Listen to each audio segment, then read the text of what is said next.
I wasn't invited. Again. The email came on a Monday morning, just as my coffee went cold, and I was halfway through organizing logistics for an upcoming medical symposium. The subject line: Brooks Family Beach Week, 2025. RSVP now. Blinked cheerfully from my screen, like a cruel joke. I clicked it, before my better judgment could stop me. There they were: Trinity, Bryce, Aunt Mel, Cousin Darren, who's been MIA since the Bush administration, all CC'd. Each reply was full of sunny nostalgia and emojis. Someone even posted a sunset photo of the fire pit.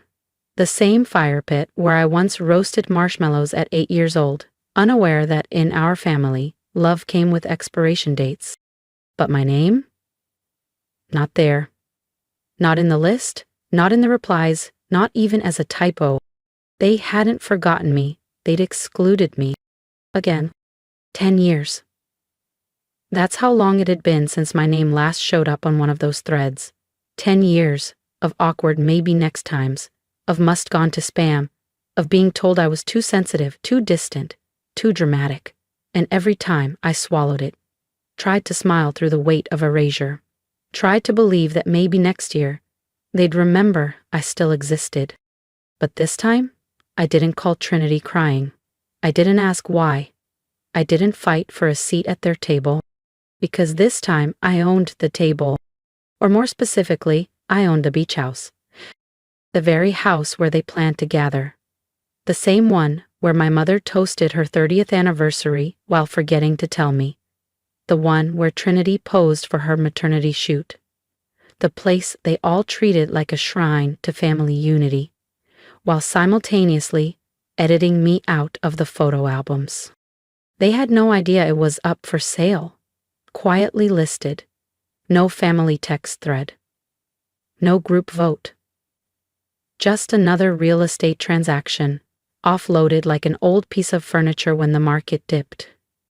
I stared at the listing, the wraparound porch, the shell-colored siding, the balcony where Dad used to read Steinbeck out loud. My cursor hovered over contact agent, then clicked.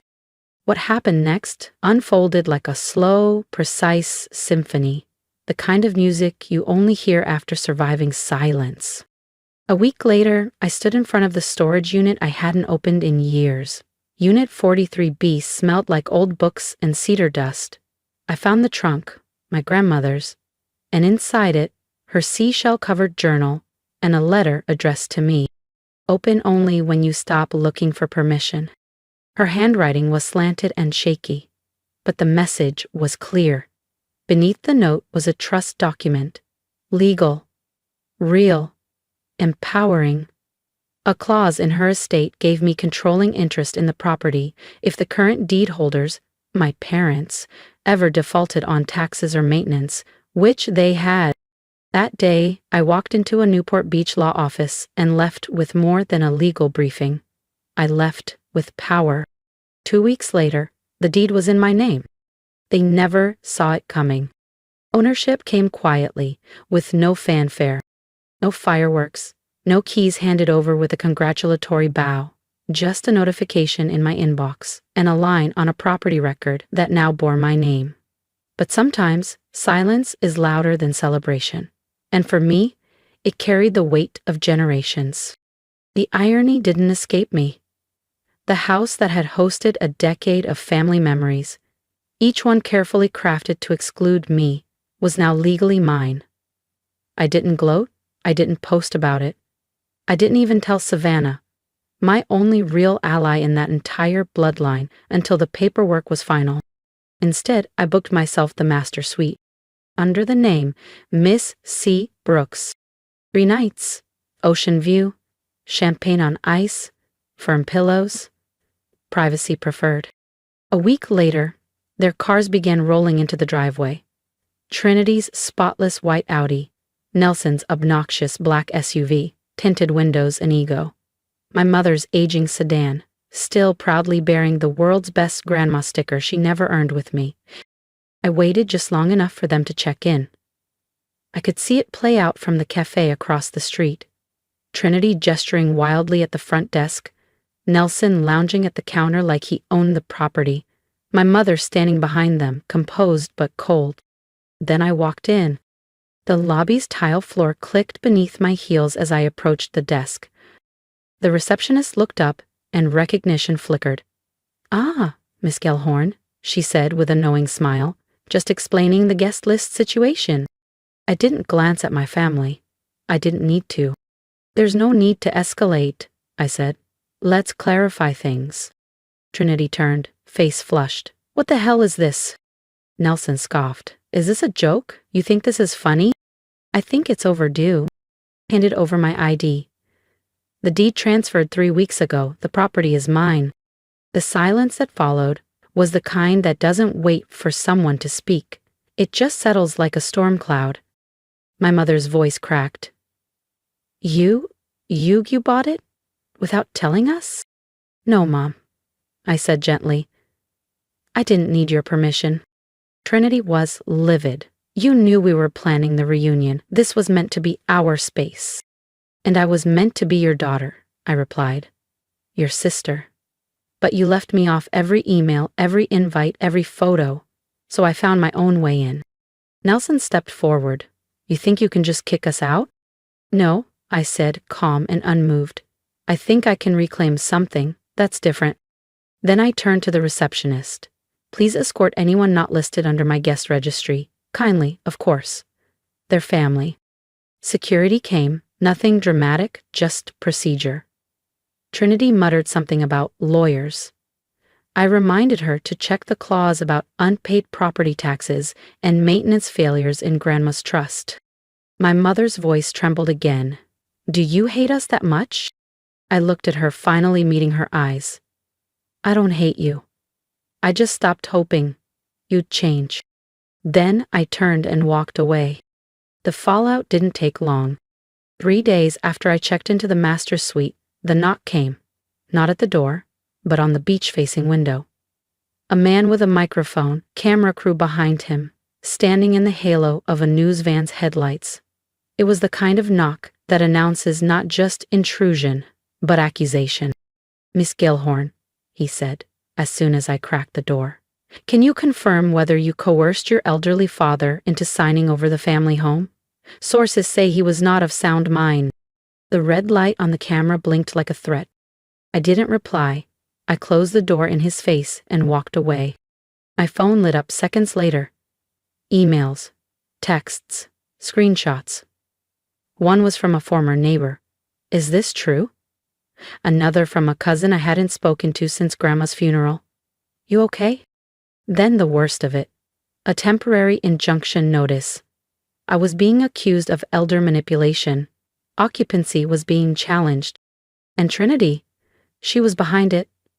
Savannah forwarded me the post. Trinity, in her whitewashed Instagram tone, had written, "A woman who turns on her own family was never raised with love to begin with. I pray for her soul." Below that, an avalanche of emojis, pity-laced comments, and "so sorry for your family" replies from strangers who didn't even know I existed 2 weeks ago. They were painting me as a predator, the forgotten daughter turned villain.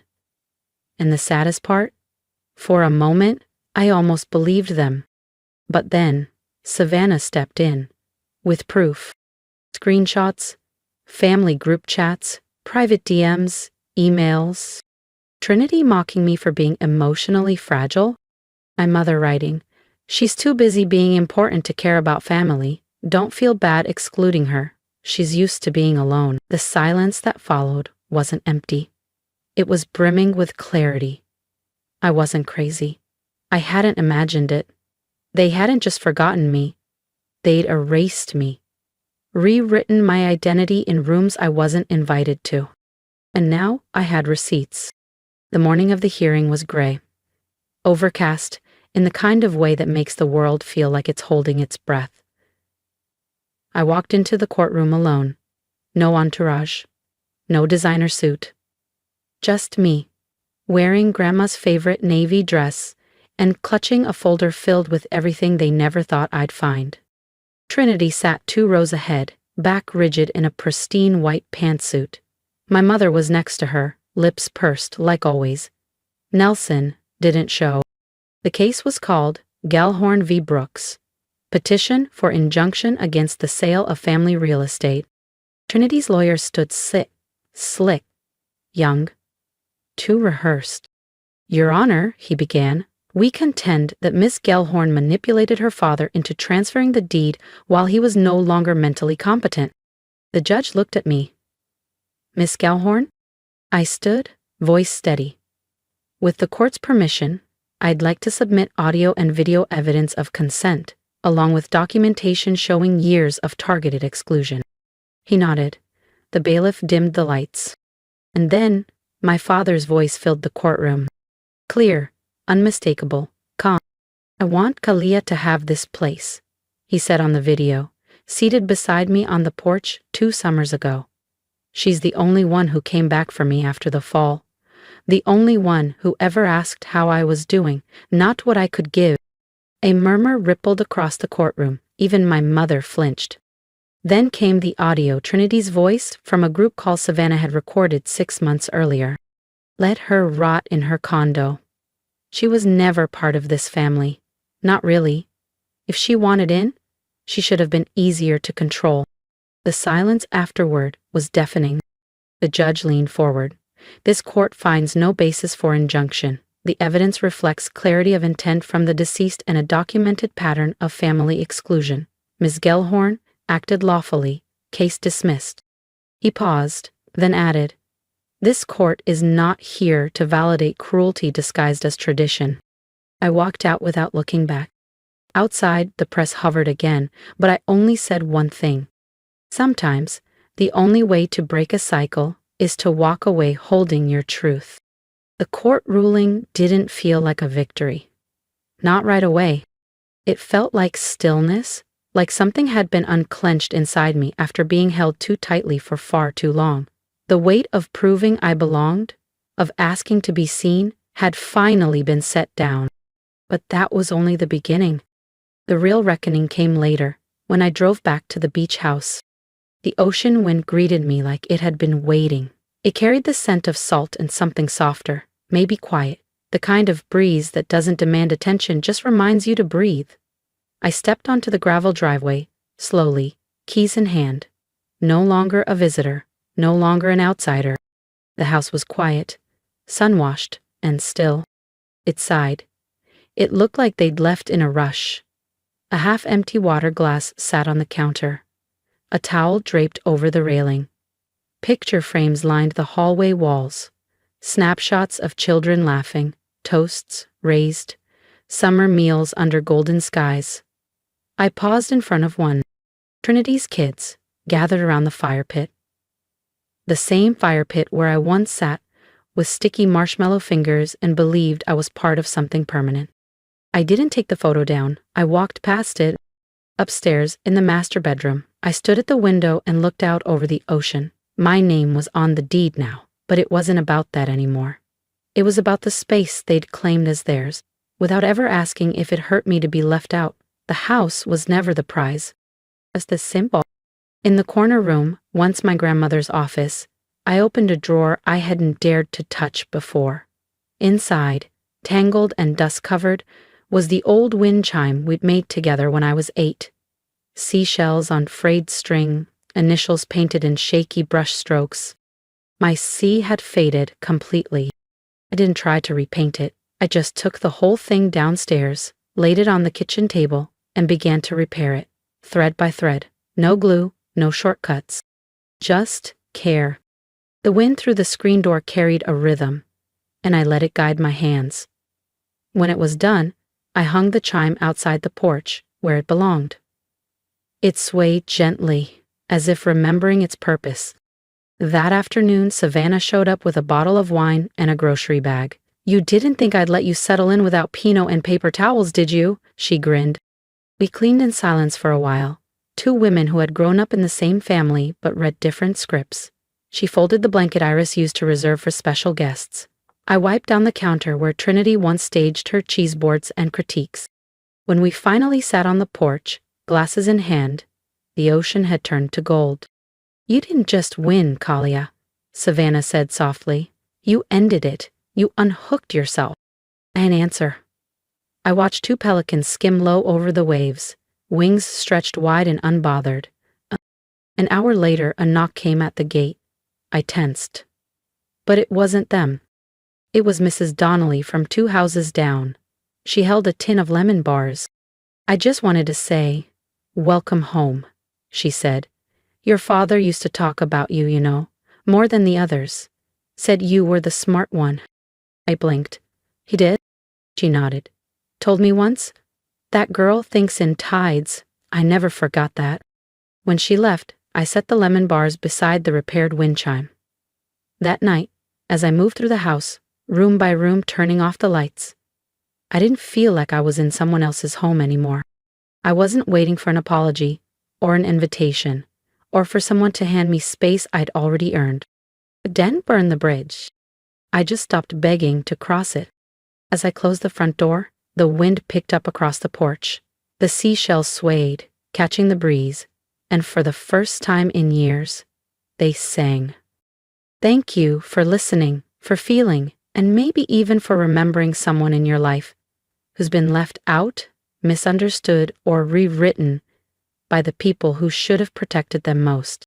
I didn't share this to stir pity or to prove anything to those who never saw me clearly. I shared it because silence taught me that truth unspoken becomes someone else's weapon. And reclaiming that truth? That's a war worth waging. Not for revenge, but for restoration.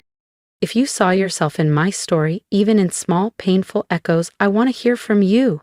Leave a comment below. Tell me where you've had to stand alone, where you chose peace over permission. Let's not keep those stories buried anymore. And if something in you wants to say, "Kalia, you were right to take back your place," then say it. I'll read every single word. Here is my advice. For you and for me. You don't need to burn bridges. Just stop building them for people who never planned to cross. Stop folding yourself smaller to make others feel bigger. Family isn't defined by DNA or matching holiday sweaters. It's defined by who claps when you rise, who stays when it's quiet, and who remembers your name without needing to be reminded. You are not too sensitive. You are not too much.